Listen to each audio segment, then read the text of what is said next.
이미 성적표를 보여주지 않았나요? 올해 내내 미국 시장에 투자했던 분과 한국 시장에 투자했던 성적표가 차이 나는 게 아니라 너무 시장하잖아요. 과거엔 또 안 그랬으니까. 과거는 안 그랬으니까. 네. 그건 과거고. 네. 근데 지금 그렇게 가고 있잖아요. 그렇죠? 네. 이게 미국이 오를 때 연결고리가 있고 오르는 건지 아니면 연결고리가 엷어지면서 오르는 건지 우리의 고민이 좀 필요하다라고 말씀을 드리는 거예요. 지속적으로. 네. 이 현실을 부정을 하면 답이 안 나와요.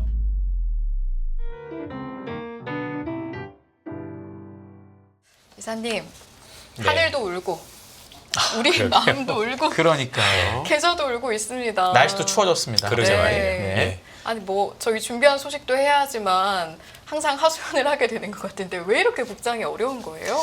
아유, 너무 여러 가지 이유들이 있고 사실 미국 시장이 계속 신고가임을 감안하면 해도 너무한다라는 생각이 들더라고요. 보통 우리가 이런 데 나와서도 말씀드릴 때 미국 좋아서 우리도 좋습니다라는 말씀을 드리는데 지금 한 2달 동안은 지금 따로 움직이고 있는 거잖아요.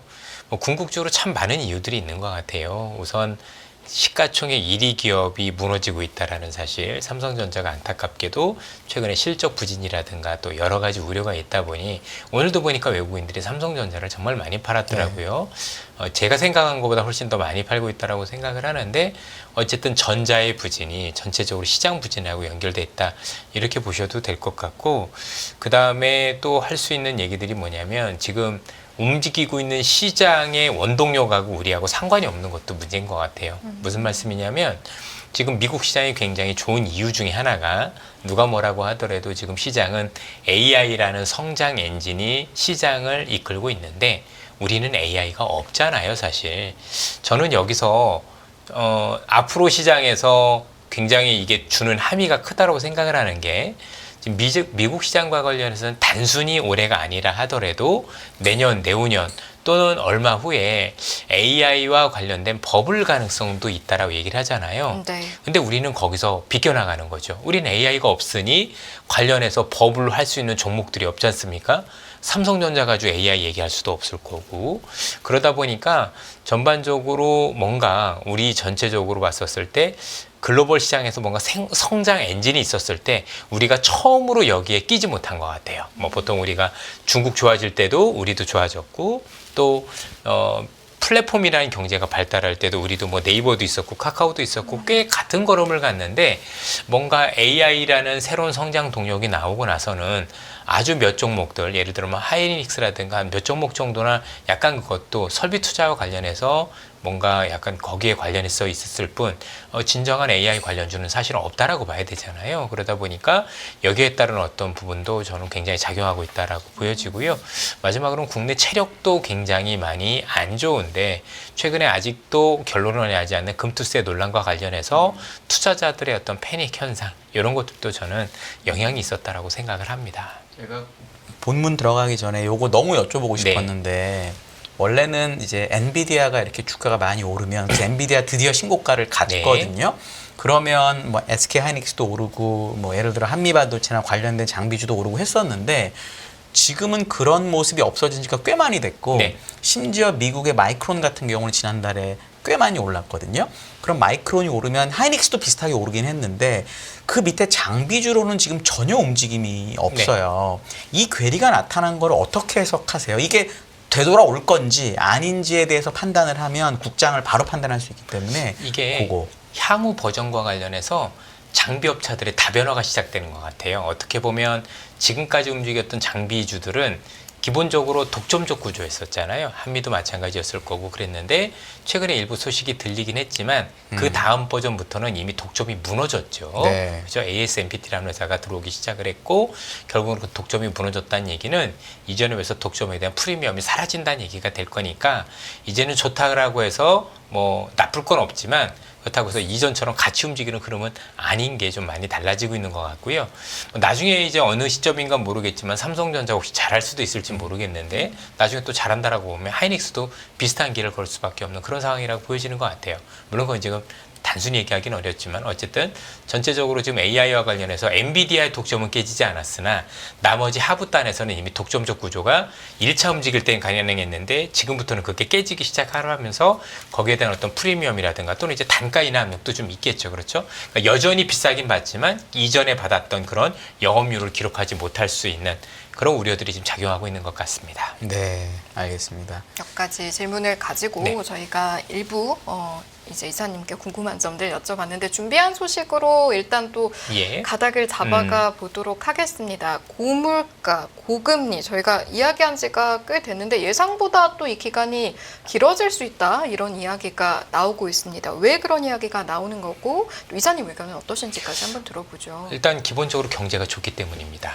보통 경기 침체 우려가 불과 얼마 전까지 있었었고 저는 단연코 경기 침체가 아니다라고 굉장히 크게 주장했던 한 사람 중에 하나고 지금 그게 실현이 되고 있는 것 같아요. 그래서 일단은 전반적으로 놓고 보면 이제 물가는 잡혀간다는 데에 대해서는 이견은 별로 없는 것 같은데 이제 금리가 문제인 것 같아요. 왜냐하면 아무래도 물가는 잡혔지만 전반적으로 지금 금리와 관련해서는 여러 가지 또 노이즈들이 있는 게 최근에 아시겠지만 대선 불확실성 이런 것들이 좀 있기 시작을 했죠. 그러다 보니까 현재 양당의 어떤 후보가 되든지 향후에 돈은 더 많이 써야 되고 많이 쓰면 결국은 재정 적자가 심해지면서 국채 발행이 굉장히 커질 거잖아요. 발행이 커지면 당연히 국채 금리는 올라가고 가격은 떨어지고 이러다 보니 금리가 내려가지 않고 최근에 반등하는 모습들을 많이 보이고 있거든요. 여기에다 아시겠지만 실제 경제도 생각보다 나쁘지 않다라는 인식들이 들면서 지금 내려가던 금리도 반등하는 역할들도 되고 있는 것 같고 그래서 저는 전체적으로 물가가 아래로 내려가는 흐름의 변화는 없다라고 생각을 해요. 다만 금리는 최근에 앞서 말씀드린 경기 외적 요인 외에도 최근에 정치적 불확실성은 상당 부분 반영하고 있다라고 판단됩니다. 네. 제가 요 질문 너무 하고 싶었는데 네. 저희 대본에도 있지만 환율 많이 올라서 예. 환율 오른 게 주가 하락의 원인이라는 기사가 오늘 되게 많아요. 근데 진짜 정확하게 우리 2달 전으로 돌아가 보죠. 2달 전에 엔캐리 트레이드 청산된다 그러면서 엔화 강세고 원화가 엄청 강세일 때 떨어질 때 또 그것 때문에 주식이 빠졌다고 그러게요. 사람들이 얘기했었잖아요. 분명히 그랬거든요. 근데 지금은 또 환율이 올라서 빠진대요. 이거 어떻게 해석해야 되는지 얘기 좀 잘못된 해주세요. 해석이라고 생각을 해요. 네. 예전에 그 엔캐리 청산 그때 얘기했었을 때도 저는 분명히 엔캐리 청산이 아니라 사실상 엔화와 관련된 숏포지션 쳤던 어떤 그 페지 펀드들의 어떤 그 알고리즘 매매 이런 것들 때문에 사실 걔네들 펀드가 청산된 거였었어요. 네. 아시겠지만 뭐 엔에 대한 부분과 있었는데 이번에도 마찬가지 같아요. 환이 가장 기본적인 원인은 아니다라고 판단하고 있고요. 기본적으로 지금 일단 금리가 오르면 사실 그만큼 이전에는 지금 미국 경기가 안 좋고 그러니까 좀 안 좋아지고 있고 좀 둔화되고 있고 이런 부분들이 결국 고금리에 따른 어떤 부담들 이런 게 있었던 건데 미국제 신용물이 다시 반등하면 다시 금리에 대한 부담이 조금 높아지면서 빚이 많은 분들 입장에서는 다시 빚 이자 부담이 증가할 수밖에 없는 상황이다. 이렇게 판단을 해야 되는 게 우선적으로 작용했다라고 판단을 하고 있고 사실 주가 빠진 원인 중에 가장 큰 부분은 금리가 반등하기 원인의 정치적 불확실성이 포괄적으로 좀 반영됐다라고 생각을 해요. 왜냐하면 지금 어느 분이 될지는 알 수 없으나 지금 거의 얼마 남겨놓지 않고 시장에서는 그래도 트럼프 가능성을 네. 더 높게 보고 있는데 트럼프가 됐었을 경우 우리가 맞닥뜨릴 정치적 불확실성이 예상보다 크거든요. 그래서 저는 거기에 대한 어떤 차원에서 어떤 뭔가 반영되고 있다고 생각을 하지 환이 사실은 원인은 아닙니다. 그렇죠? 나타난 결과일 뿐인 거죠. 그래서 환 때문에 빠졌다라고 보기에는 되게 어려운 게 환이 이러면 우리 수출 잘 돼요. 네. 그렇지 않습니까? 그래서 그 원인으로 보는 건 좀 문제가 있다고 생각을 합니다. 네, 예. 알겠습니다. 중국 관련해서도 이야기를 좀 해보면 부양책이 이제 나오면 우리가 좀 주시를 하고 기대를 하고 보잖아요. 기대 효과에 대해서 좀 어느 정도로 예측을 하고 계세요? 지금 이제 왜 이 시점에서 중국이 경기 부양책을 굉장히 강하게 했나에 대한 고민도 있어야 될 것 같고요. 또 하나는 많은 시청자분들께서 일단 사전적 지식이 좀 있으셨으면 좋은 게 미국이 2008년 금융위기 났었을 때 그때도 부동산발 위기였거든요. 그 위기가 이제는 끝나간다. 그러니까 최소한 더 이상 재발하지 않을 것 같다라는데 6년 걸린 거 알고 계십니까? 그게 왜 6년이 걸렸냐면 지수는 올라왔지만 사실 그와 관련된 위기가 돈을 3번이나 찍으면서 해결이 된 거였잖아요. 그러니까 금리를 제로로 낮추고 7,470억 달러에 달하는 타프라고 불리는 금융구제 프로그램도 하고 그것도 부족해서 1차 양적 완화를 했고 1차 양적 완화 끝나갈 때 또 안 되니까 2차 양적 완화를 했고 3차까지 하면서 그 과정이 무려 6년이나 걸렸어요. 그러면 지금 중국도 사실 여러분들 이 정도 가지고 중국 경기가 이전처럼 돌아선다라고 너무 섣부르게 생각하는 건 무리가 있어요. 일전에도 제가 말씀을 드렸지만 기본적으로 지금 제일 중요한 건 얼마나 지속성이 있을 거냐. 그러니까 중국 정부가 이 위기를 정확하게 알고 이 위기를 타개하기 위해서 얼마나 강한 부양책을 쓸 것이며 얼마나 지속성이 있을 거냐. 결국 이 지속성이 미국도 그랬지만 사실은 중국도 지속성을 가져야 된다라고 보는 거죠. 그러면 일단 이게 경기가 좋아지는 것과 전 주가는 분리해서 봐야 된다고 생각을 합니다. 일단 미국도 6년 걸렸으니까 뭐 중국도 6년을 할지 안 할지 우리가 알 수는 없으나 첫 번째 중국이 9월에 일단은 했다라는 건 전 중요한 의미가 있다라고 생각을 하는 게요. 조금 더 말씀드려도 되죠? 여러분들 일단 이렇게 생각을 해보세요. 만약에 지난해나 올 초에 중국이 엄청난 부양책을 썼다라면 중국 입장에서 어땠을까요? 만약에 그런 부양책을 썼다라면 제가 보기엔 미국의 물가만 자극했을 가능성이 높아요. 네. 그렇지 않아도 미국의 물가가 높은데 중국의 경기 부양책으로 뭐 원자재 가격이 올라오고 여러 가지 문제가 있었다라면 미국의 물자가 안 잡혔을 거고 그럼 미국은 금리를 더 올랐겠죠? 미국의 금리가 더 오르면 중국은 금리를 내려야 되는데 경기가 안 좋으니까 그럼 미중 간의 금리 차가 더 벌어지면서 위안화는 약세일 거고 위안화가 약세면 현재 소비 부양을 하기 위한 어떤 부분들이 굉장히 어려워지고 더 문제는 자금이 자꾸 이탈을 하는 거죠. 실제 데이터로도 아마 우리 한 의원님도 잘 아시겠지만 외국 자금들이 많이 이탈하는 모습들도 많이 보였고요. 그래서 그 당시에 만약에 중국이 경기 부양책을 대규모로 썼다라고 하면 그 부양에 대한 효과가 생각보다 많이 반감이 됐을 것 같아요. 결국엔 우리가 알고 있는 미국이 금리 인하를 기다렸다. 미국이 금리 인하를 한 만큼 미국과 중국 간의 금리 차가 벌어지지 않을 거니 중국이 그만큼 경기 부양책을 쓸 수 있는 여력이 확보가 된다고 봐야 되거든요.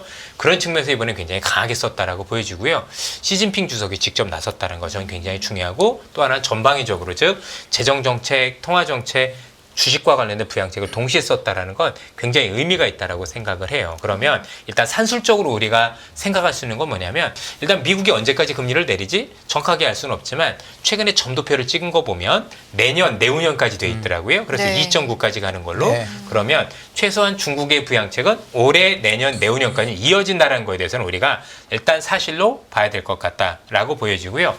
이때까지 최소한 증권시장을 올리기 위한 노력도 지속될 것 같다. 즉 지금 취해지고 있는 부양책보다 더 강한 부양책들이 지속적으로 나올 것 같고 특히 미국의 대선이 끝나고 나면 이제 불확실성이 회수됐을 때 그때 뭔가 거기에 맞춤형 그렇죠? 아니 왜냐면 이게 트럼프가 되고 아니면 또 해리스라는 분이 되고 어떤 분이 따라서 또 많이 달라질 수 있거든요. 네. 그래서 그런 정책들이 나오면서 올리는 모습들이 나오지 않을까 그런 생각을 갖습니다. 안 그래도 좀 여쭤보고 싶었던 게 아까도 이제 미 대선 때문에 좀 주가가 안 움직이는 측면이 있다고 하셨으니까 누가 되든 트럼프 후보가 되든 해리스 후보가 되든 어느 한쪽으로 정해지면 그때는 좀 주가 측면에서 긍정적인 반응들을 기대해 볼 수 있는 건지. 꼭 그렇지는 않다라고 생각을 그런가요? 해요. 예. 제가 굉장히 부정적인 사람은 아닌데 저는 네. 트럼프 불확실성은 남아있다라고 생각을 해요. 일단 트럼프가 지금 내놓고 있는 정책들이 너무 강해요. 그래서 그게 그대로 되면 시장에 좋지 않습니다. 특히 한국 시장에는 굉장히 부담이 될 수밖에 없습니다. 아시겠지만 일단 해리스란 분이 되면 사실은 기존에 있던 추세가 유지된다라고 보면 되고 해리스란 분 같은 경우는 특히 이제 민주당 같은 기존에 있던 정책을 유지를 하고 또 예상된 정책 정도로만 하면 우리가 불확실성이 별로 없는데 트럼프는 일단 저걸 액면 그대로 우리가 받아들일 거냐부터 불확실성이 있는 거예요. 왜냐하면 지금 이제 예를 들어서 중국과 관련해서 60% 관세를 부과한다라고 하는데 이거는 지금 시장에서도 저게 진심이 아니고 결국은 중국하고 협상하기 위한 협상 유리하기 위한 어떤 카드일 것이다라고 생각하는 사람들이 많은데 그러면 중국은 무엇을 줄 것이고 그러면 나중에 이게 어느 정도 현실성이 있을 것인가에 대한 부담이 있을 거고요. 뭐 트럼프 일기와 비교하시는 분들이 많은데 지금 일기하고 너무 달라요. 왜냐하면 트럼프 일기 때는 인플레이션이 없었어요. 그래서 네. 중국한테 부과했던 25% 관세가 생각보다 큰 부담이 안 됐다라는 거죠. 왜냐면 중국은 원래 물건을 되게 싸게 만드니까. 근데 지금은 물가가 잘 안 잡히고, 그러니까 내려가고는 있지만 불안한 상황에서 사실 그 정도 우리가 알고 있는 관세를 먹이고 또 전 세계 모든 국가에 보편적 관세라는 걸 실제 부과를 하게 되면 사실 거기에 대한 부담은 한국이 일단 제일 크게 받습니다. 다른 나라보다도. 근데 이제 그거는 의회 승인 상황이기 때문에 또 이제 단순히 트럼프만 되는 게 아니라 의회의 어떤 모습들도 뭐 상원 다 장악하는지 여기에 따라서 많이 달라지기 때문에 저는 일단 이렇게 말씀드리고 싶어요. 일단 트럼프를 일단 액면 그대로 저도 다 할 것 같지는 않습니다. 그런데 어느 정도 선까지 할 수 있고 또 의회 구성에 따라서 어디까지 가능한지가 일단 가늠이 돼야 될 거라고 생각을 하는데 그런 것들이 나오는 시점에서 뭔가 시장에 유의미한 변화를 보일 거다. 이렇게 길게 갈 것 같지는 않습니다만 네. 근데 분명히 이 트럼프란 이 친구가 굉장히 일기에 비해서 굉장히 칼을 갈고 나와서 의외로 더 강하게 밀어붙일 수도 있거든요. 그렇지 않습니까? 왜냐하면 꾸준히 준비를 했고 제가 볼 때도 그 어젠다 47이라는 그런 것들을 들어가 보면 되게 논리적으로 되게 준비를 착실히 잘했더라고요.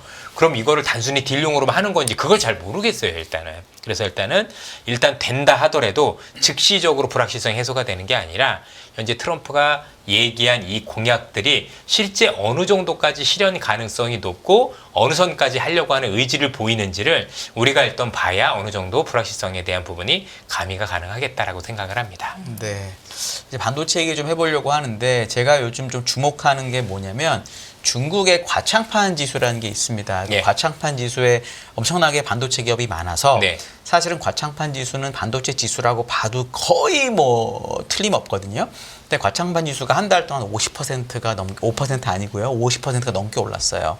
엔비디아는 신고가고요. 맞습니다. TSMC 계속 예. 오르고 이러고 있는데 전체적인 반도체 업황이나 우리나라 반도체 업황이 좋다는 느낌은 별로 없거든요. 이게 어떻게 글로벌리 해석이 되는 건지에 대해서 먼저 여쭙고 싶어요. ASML도 주가 빠졌고 네. 뭐 이게 약간 다르거든요. 예. 어떻게 보는 게 좋을까요? 우선 뭐 많은 분들이 이미 너무 많이 들어서 아시겠지만 확실한 건 AI 쪽 반도체만은 너무 좋은 거죠. 그쪽 흔히 얘기하는 엔비디아 관련된 반도체 쪽은 너무 좋은 거죠. 여전히 그래서 엔비디아는 신고가고 아마 제가 지난번에 나와서 시스코 얘기를 해드리면서 그거하고 다르다라고 아주 강하게 말씀드렸던 기억이 있는데요. 일단은 신고가고 그러면서 우리가 알고 있는 엔비디아의 그 칩을 만들어주는 TSMC도 신고가입니다. 그렇죠? 근데 이제 문제는 일단 그거부터 들어가야 될 것 같아요. TSMC는 파운드리 업체죠. 말 그대로 엔비디아에서 주문을 하면 그대로 만들어주는 업체인데 이거 제가 중간 죄송한데 네. 중국은 파운드리 업체, 메모리 업체, 비메모리 업체 모든 업체가 다 많이 올랐거든요. 그것도 따로 말씀을 네. 드리도록 할게요. 네. 일단 요거부터. 그래서 일단은 이번에 대만의 TSMC는 분기 현재 14조 3천억인가 이득이 났을 거예요. 그렇죠? 근데 지금 우리나라 삼성전자 같은 경우는 제가 알기로는 추정이지만 지금 시장의 추정이지만 아마 1조 이상의 적자가 났을 걸로 추정이 되는 파운드리에서. 거잖아요. 네. 파운드리에서. 그럼 이건 어떤 의미가 있냐면 2등이라고 하는데 제대로 된 2등은 아닌 거죠. 네. 제가 볼 때 제대로 된 2등이면 저기 14조 날 때 우리도 한 3조 나거나 한 그렇죠. 5조 나야 되는 건데 적자라는 얘기는 뭔가 다른 길을 걷고 있다라고 봐야 될 것 같고 그거는 인텔도 다르지 않다라고 생각을 하는 거죠. 그래서 지금 인텔하고 삼성하고 오늘 아침에 동맹하겠다 이런 얘기들도 많이 나오고 네. 있는데 우리 입장에서 인텔하고 동맹하면 좋은 것들은 여러 가지가 있어요. 지역별로 공장이 있기 때문에 활용할 수 있는 부분도 있지만 미국의 보조금을 받을 수 있을 가능성도 있기 때문에 일단 나쁜 선택은 아니다라고 보는데 일단 TSMC 외에 효과적으로 파운드리에 대응하는 기업은 일단 없다라는 게 문제다. 2등이지만 차이가 굉장히 큰 2등이다. 라는 게 일단 기본적으로 우리가 봐야 될 거 아닌가라는 생각이 많이 드는 것 같고요. 일반적으로 이거 이외에 AI와 관련된 반도체 이외에 일반 D램은 별로 좋지는 않은 거죠. 그렇죠? 흔히 레거시 반도체라고 얘기하는 D램들 같은 경우는 사실상 지금 경제가 조금 어렵다 보니까 나름대로 거기에 대해서 대응하는 부분에서 어려운데 아무래도 하이닉스도 일정 부분 조금 있을 것 같고 거기에 삼성전자는 대부분을 차지하고 있기 때문에 사실은 더 부정적인 영향을 많이 받지 않았나 싶은데 중국이 굉장히 좋은 건 저 여러 가지가 있다고 생각을 하는데 일단 중국에 있는 반도체들에 대한 중국 정부의 지원이 대단합니다. 일단 중국 기업의 반도체 생산 능력은 사실 형편없는 건 맞는 거잖아요. 최근에 나왔던 것들 품질도 굉장히 조악하고 수율도 많이 떨어지고, 수율이라 얘기하면 뭐 10개 만들어서 뭐 몇 개 만들 수 있느냐 뭐 이렇게 보시면 되는데, 수율 20%라면 분량이 80%다 이렇게 보셔도 될 것 같거든요. 수율도 정말 장난 아니고 영업 적자도 대단히 많은데 일단 정부가 다 밀어주고 있고, 저는 중국이 제일 무서운 게 뭐냐면 불공정 행위예요. 아시지 않습니까? 그러니까 지금 일반 반도체, 레거시 반도체 중에서 DDR5라는 게 삼성전자와 하이닉스의 주력인데, 중국이 지금 만들고는 DDR4라는 거고, 이게 품질이 조악함에도 불구하고 중국 정부가 저가품 중심으로 중국에서 무조건 써라고 이제 계속 밀어붙이고 있다, 이렇게 보시면 되고, 그러다 보니 삼성이나 하이닉스가 만들고는 DDR4도 없잖아 있을 텐데 이거 가격을 좀 끌어내리는 역할이 되면서 우린 좀 어려운데, 어쨌든 중국은 그로 인해서 점유율을 눕혀가고 있으니 긍정적일 수밖에 없다고 볼 수밖에 없고, 중국 입장에서 놓고 보면, 주가 입장에서 놓고 보면, 왜냐면 얘네는 정부가 돈을 대줘서 안 망하는 거죠. 그러니까 적자가 의미가 없죠. 이게 근데 중간에 말씀 그래서 네. 죄송한데, 이게 그렇게 적자를 많이 내고 사람들이 어렵게 생각했기 때문에 요번에 주가 오르기 전까지는 가장 수익률이 안 좋았던 업종이에요. 맞아요. 중국에서도 마이너스 막 20% 이랬거든요. 근데 한 달 만에 50%가 올랐잖아요. 이게 뭔 변화냐 이거지. 이게 정말 부양체랑 한국을, 연관이 있는 거예요. 이게 예를 들어 뭐 네. 한국이나 이런 약간 미국이 아닌 이런 반도체를 다 먹을 거라고 생각해서 그런 거, 예를 들어 ASML 주가 빠지고 이런 일이 있었던 게 그런 건지, 아니면 지금 너무 말씀 잘해주신 것처럼 부양책이라고 하는 것 때문에 그런 건지, 이게 저는 후자면 그럭저럭 괜찮은데, 만약에 사람들이 중국이 한국이나 뭐 이런 쪽을 먹는다고 생각해서 그런 거면 큰일인 거잖아요. 어느 쪽에 가깝다고 생각하세요? 후자라고 생각을 하는 게, 부양책 때문이다? 네, 아직까지는 네. 전자 가능성이 매우 낮은 게, 앞서도 말씀 주셨지만 ASML 같은 경우는 삼성하고 인텔이 주문을 줄였기 때문에 일단 실적이 굉장히 안 좋았다라고 보시면 될 것 같고요. 결국에는 ASML이라든가 아니면 향후 이와 관련해서 중국 업체가 한국을 계속 추격을 할 텐데, 이와 관련해서 미국이 제가 볼 때 심하게 가만히 있을 것 같지가 않아요. 결국에는 아예 장비조차도 중국의 반입을 금지하는 쪽으로 이미 방향을 틀은 것 같은데, 시기의 문제가 아닌가라고 생각을 하면 우리가 조금 더 기술적으로 달아날 수 있는 시간은 저는 번다라고 일단은 생각을 하고 있고, 또 중국에 나온 반도체가 위협적인 건 중국의 반도체가 위협적이다 보다도 중국 정부가 위협적인 거죠. 네. 그렇죠? 왜냐면 시장이 본인이 전 세계 50%니까 이 50%는 중국제로 다 채울 거라면서 중국 기업들을 뭐 적자가 저렇게 나도 걔네 망할 가능성이 없거든요. 그냥 정부가 계속 돈을 다 줘요. 중국 같은 경우는 보조금 주면 꿔주면 안 갚아도 되거든요. 네. 정말 재미있는 국가잖아요. 그죠? 정말 불공정행위죠. 이러면서 하는 게 되게 의미가 있다고 생각을 하고, 어쨌든 최근에 여러 가지 부양책들이 있는데, 단순 부양책이 아니라 지금 나오고 있는 중국의 부양책이 이전과는 다르게 현금도 주고 쿠폰도 줘요. 실제 이건 돈을 써야 되거든요. 쿠폰은 기한도 정해져 있어요.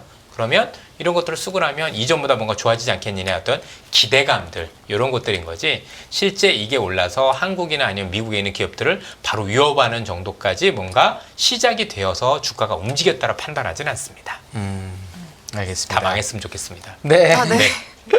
그래야 좀 좋아지겠죠. 예, 저희 네. 이야기하는 중에 이제 몇 번씩 언급이 됐던 엔비디아, TSMC 이야기도 좀 구체적으로 들어가 보려고 하는데, 네. 일단 엔비디아 보면은 뭐 주가가 역대 최고치를 또 갈아치우는 상황이고, TSMC도 보면 3분기 실적이 네. 일단 시장의 예상치를 넘느냐가 중요한데 이게 좀 달성이 된 부분이 있고요. 그래서 각각의 기업들은 어떻게 보시는지도 여쭤보고 싶고, 또 최근에 들린 이야기가 두 기업 간 다툼 이야기가 좀 들리는 게 있어서 이 내용도 한번 정리해 주시면 도움이 될 것 같습니다. 우선 다툼의 가장 큰 이유는 지금 블랙겔과 관련해서 뭔가 수율에 문제가 있다는 얘기들이 나오기 시작을 했고, 여기에 대해서 서로 생각들이 다른 것 같아요.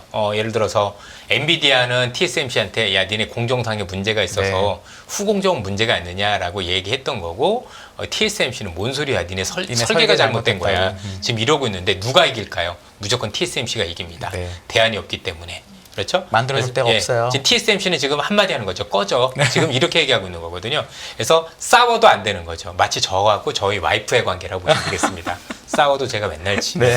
이런 거라고 네. 보시면 될 것 같은데요. 아, 부끄럽습니다. 네. 네, 그리고 참, 그죠? 지금 비 오는 것처럼 절망스럽습니다. 네. 자, 일단은 그렇다고 보시면 되고, 지금 엔비디아하고 TSMC는 공통점이 다 독점이에요. 그렇죠? 삼성이 잘했으면 독점이 깨졌을 텐데, 삼성이 당분간, 제가 볼 때도 뭐 당분간 꽤 시간이 오래 걸릴 것 같은데, 삼성이 당분간 TSMC를 대신할 만한 정도의 현재 기술력을 보여주지 있지 못하라는 점에서 TSMC가 더 저렇게 강하게 하는 거라고 보시면 될 것 같고 엔비디아도 마찬가지인 것 같아요. 뭐 AMD나 뭐 여러 곳에서 나왔지만 여전히 쓰는 사람들은 단순히 칩만 있는 게 아니라 아시겠지만 그 프로그램도 같이 있잖아요. 그죠? 그러다 보니까 이것도 여전히 뭔가를 대신할 정도는 아닌 것 같다. 네. 그래서 새롭게 AI와 관련된 뭐 블랙홀 칩도 나오기 시작을 했고 그게 성능이 더 좋아지고 그러면서 지금 전부 다 팔린 걸로 지금 이미 나오고 있는데 궁극적으로 두 기업들의 독점적 구조가 깨지기 전까지는 뭔가 이런 주가는 유지될 가능성이 높죠. 그래서 제가 보기엔 AI가 뭔가 꼭지를 찍는다라는 느낌보다는 이 두 기업의 독점적 구조가 깨지면 주가가 쉬는 거지 그건 또 AI가 이렇게 뭐 잘못되는 거 이런 거하고 좀 다른 개념이라고 보셔야 될 것 같습니다. 네. 그 관련해서 이것도 제가 대본 보고 여쭤보고 싶었던 게 네.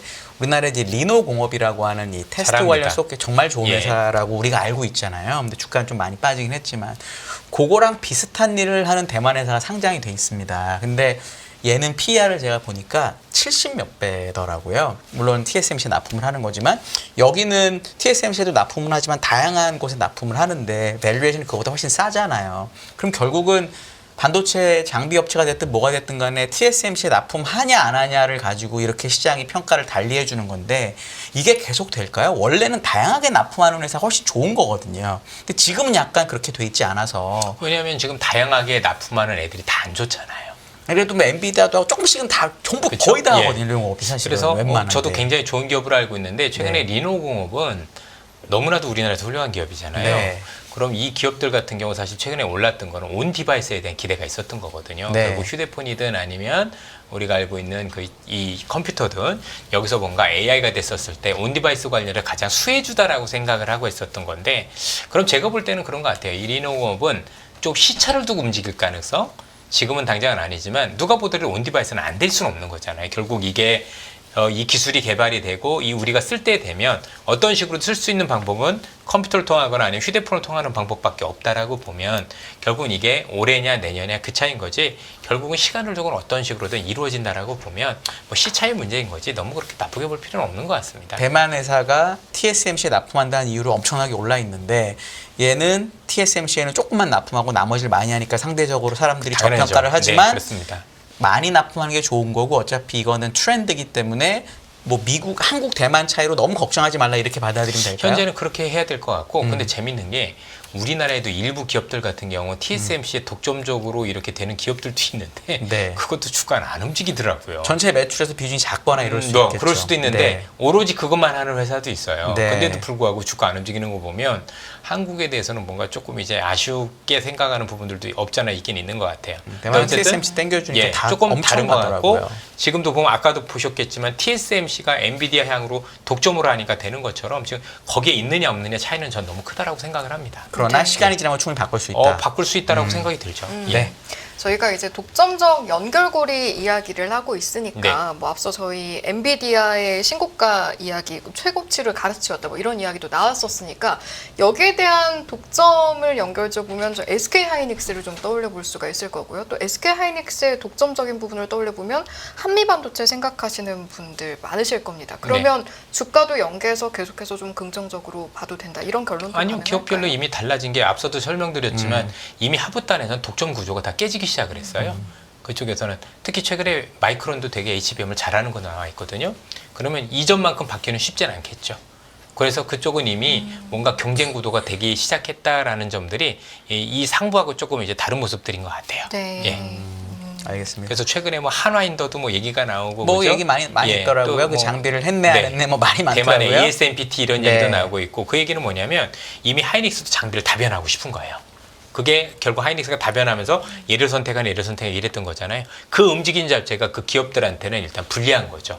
어쨌든 독점을 안 주겠다는 것 자체가 이전만큼 가격을 안 주겠다는 의미도 될 수 있는 거니까 네. 이제 예.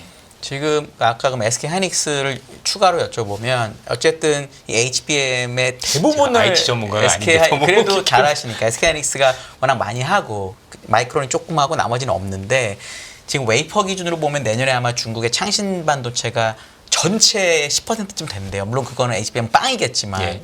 그러면 투자자들이 지금은 빵인데 전체 웨이퍼의 10%가 됐으니까 그러니까 결국 나중에는 얘도 10%다 이런 식으로 벌써 이거를 플레이를 하는 건지 저는 왜냐하면 SK 하이닉스가 오른 폭이 마이크론보다 적은 건 이상하거든요. 물론 하이닉스도 15만 원, 19만 원 왔으니까 적게 오른 건 아닌데 그게 과연 중국계 반영이 된 건지가 너무 궁금하고 삼성전자의 실적 발표할 때도 약간 중국 뭐 경쟁 얘기를 하는 게 전 예. 처음 봤거든요. 예. 그래서 이게 영향이 시간을 두고는 없을 수는 없잖아요. 네. 왜냐하면 일단은 창신 메모리 같은 경우는 이제 레거시 반도체, 지금은 그러니까 다 일반 그렇게 범용 하고 있죠. 반도체고, DDR4가 맥스인 것 같아요. 예. 그리고 우리도 그와 관련해서 여전히 포지션이 있기 때문에 영향을 받을 수밖에 없고, 특히 이 두 기업이 의외로 지금 되게 불안해하는 건 뭐냐면 중국 애들이 쫓아오는 것보다도 중국에 있는 우리 기업들 네. 공장들이 있는데 네. 요게 가동이 못할까봐 지금 되게 두려워하고 있어요. 이 하이닉스나 삼성전자에 있는 반도체 공장에서 지속적으로 장비가 업그레이드 돼야 이게 가능한데 많은 분들 아시겠지만 이 장비가 미국에서 못 들어가게 좀 막는 데를 좀 유예해 놓은 상태지 사실 다 풀어준 건 아니거든요. 근데 나중에 그게 시간이 지나서 이런 것들이 반입이 안 됐을 경우, 왜냐면 지금 장비 중에서 제일 중요한 게 어플라이드 머티리얼이라든가 도쿄 일렉트론이라든가 이런 기업들일 텐데 이게 딱 막히게 되면 사실 답이 잘 안 나올 수도 있는, 물론 이제 중국 업체도 마찬가지겠지만 네. 그렇죠? 그런 것들과 관련해서 되는 것 같고, 앞서도 말씀드렸지만 저는 중국 기업이 무섭다가 아니라 중국 정부가 무서워요. 네. 예. 중국 애들은 그냥 하는 거고 중요한 건 정부가 그냥 야 돈 안 돼도 되니까 그죠? 수천억 적자 수조원 적자 내가 다 막아줄 테니까 하는 게 그게 그 불공정행위가 제일 무섭다라고 생각을 해. 그렇게 하면 아무리 한국이 잘한다고 하더라도 일정 부분 시장은 계속해서 특히 이제 싸구려 쪽에서 그렇죠? 저가 반도체 쪽에서는 우리가 잠식당할 수밖에 없는데, 그렇게 되면 시간을 두고 지금 있는 반도체들도 가격을 올리기가 쉽지 않을 수 있는 거잖아요. 수익성에 영향일 수 있는 그런 영향들도 조금 고민이 되는 것 같습니다. 알겠습니다. 네. 누가 그러면 보면 반도체 전문가인지 아닌데 질문이 그런 쪽으로 돼 있고 워낙 그러니까 요즘 관심이 요즘 워낙 관심이 저는 많으세요. 전략 전문가인데 왜 이쪽으로 돼 있지? 관심 워낙 많으세요. 우리 신중호가 이걸 하나요?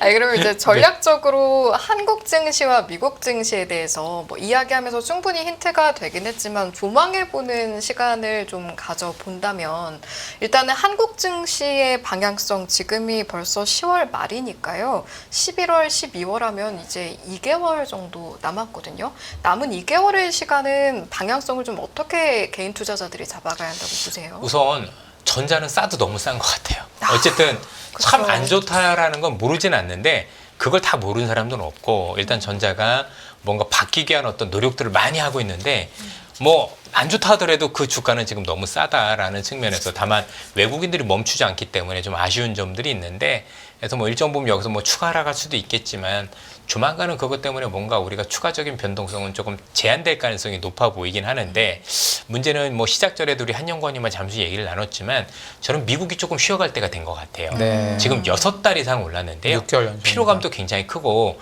또 이미 아시겠지만 일정 부분 해리스가 본인 대통령 당선을 노리고 10월장을 억지로 끌어당긴 부분들도 없지 않아 있어요. 그거에 따른 일정 부분 후유증이 제가 볼 땐 대선 이후에는 조금 발현될 가능성이 있다라고 봐야 되는데, 미국 증시가 쉬어가는데 우리만 독일청청 오를 거다를 말씀드리긴 쉽지는 않은 것 같아요.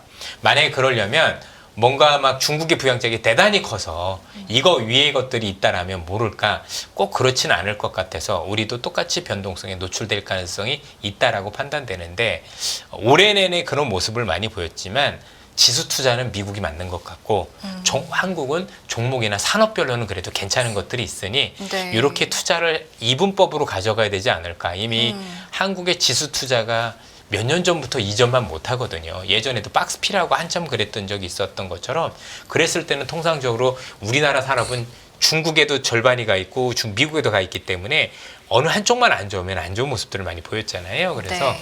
이런 것들과 관련해서 좀 고민이 좀 있다. 일단은 저는 싸다라고 생각을 합니다. 예. 네. 어쨌든 그러나 미국이 쉬어갈 자리가 조만간 다가오고 있다는 점에서 이게 우리 영향을 다 피할 수 있느냐에 대해서는 여전히 좀 고민이 있고, 네. 앞서도 미국 대선 이후에 말씀드렸지만 혹시 트럼프라는 분이 되면 이분이 어느 정도까지 정책을 발현할 수 있는지에 대한 고민 때문에 약간의 변동성을 우리가 거칠 것 같다. 그러나 여전히 큰 추세는 저는 지속될 것 같다. 그리고 더 많이 오를 것 같다라는 데 대해서는 여전히 생각은 지속하고 있습니다. 한국이 더 많이 오를 것 같다. 미국보다. 아니, 한국이 더 오를 것 같진 않아요. 아, 예. 한국이랑 미국 비슷하다. 제가 요거 처음 주식하는 분들 보통 많이 물어보시는 게 삼성전자 사야 돼요? 한국 사야 돼요? 물어보면 전문가분들은 안 오를 거고 앞으로 빠질 거니까 굳이 안 오를 종목이나 시장에서 고생하지 말고 네. 오르고 골라서 사라고 하시는데 어렵잖아요. 처음 하는 분, 자, 이런 분들 입장에서. 이거 이런 말씀도 드려야 될 것 같아요. 네. 앞으로 1, 2년 시장이 아니라 한 5년 정도 시장을 내다보면 뭐 우리가 지수는 알 수는 없습니다만 분명한 건 미국이나 혹시 중국이 오르는 것보다 우리는 그것보다 항상 훨씬 덜할 것 같습니다. 이게 왜 그러냐면 우리가 1980년도 이후부터 있었던 글로벌 시장은 사실은 여러분들 세계화라는 거였잖아요. 세계화의 또 다른 경제학적인 아니면 주식 입장에서 보면은 이게 분업화였었어요. 뭐냐면 미국은 소비 중심으로, 그리고 미국이 소비를 하면 그것과 관련된 제품 생산은 중국이나 한국이 하면서 미국 좋아진 거에 대한 낙수 효과가 굉장히 컸었어요. 그런데 지금 미중 간의 갈등, G2의 갈등이 결국 글로벌 공급망의 재편을 하는 거잖아요. 간단하게 미국도 내가 직접 하겠다. 그동안 해외 업체에 맡기고 해외 공장들이 나가 있던 걸 미국으로 들여서 미국이 직접 하겠다라는 게 물론 쉽게 하기는 않겠지만 한다라는 거고, 그러다 보니 중국 입장에서도 그래? 중국에는 생산 설비가 놀 수는 없으니까 그러면 이거 내가 내수로 내가 먹을 걸 살게.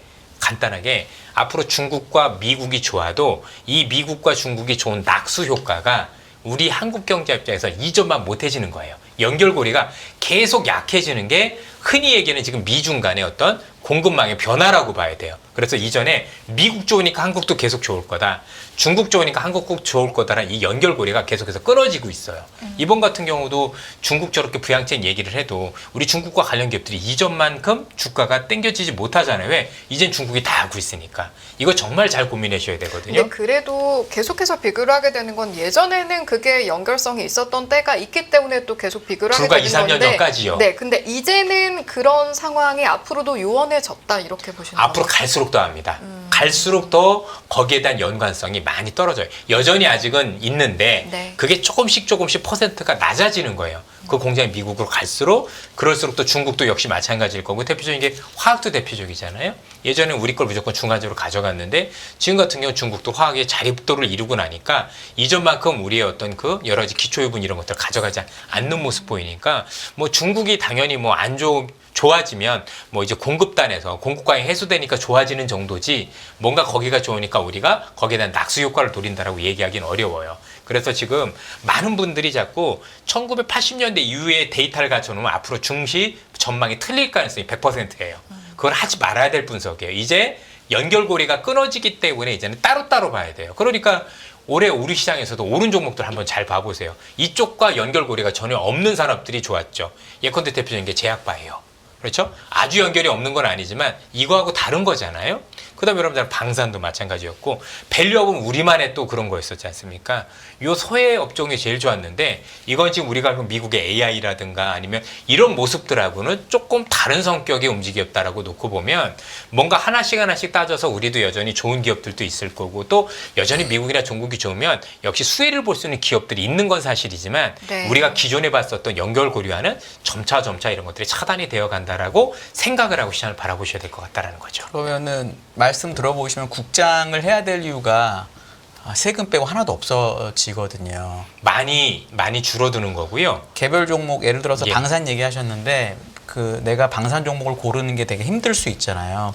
미국 방산도 계속 신고가거든요. 맞습니다. 그러면 그냥 미국 방산 ETF를 하는 게 나을 수도 있는 거잖아요. 이미 성적표를 보여주지 않았나요? 네, 그러니까 그러면은 올해 우리나라 장에 대한 너무 암울한 얘기라서 암울하기보다는 제가- 현실 아닌가요?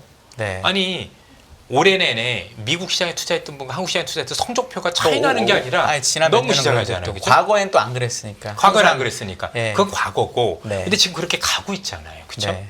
그래서 한국이 계속 안 된다는 표현은 아니에요. 네. 하지만 이게 미국이 오를 때 연결고리가 있고 오르는 건지 아니면 연결고리가 엷어지면서 오르는 건지 우리의 고민이 좀 필요하다라고 말씀을 드리는 거예요. 지속적으로. 네. 이 현실을 부정을 하면 답이 안 나와요.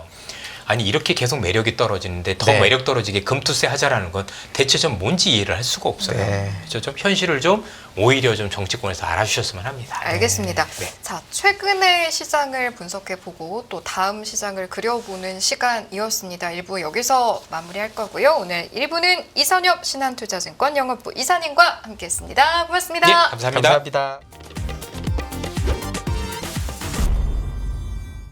안녕하세요. 이승입니다. 더 많은 영상을 보고 싶으신 분들은 화면 오른쪽에 있는 구독 버튼을 눌러주시기 바랍니다. 그리고 영상을 보시면서 좋아요는 필수인 거 아시죠? 항상 인포맥스 라이브를 사랑해주셔서 감사합니다.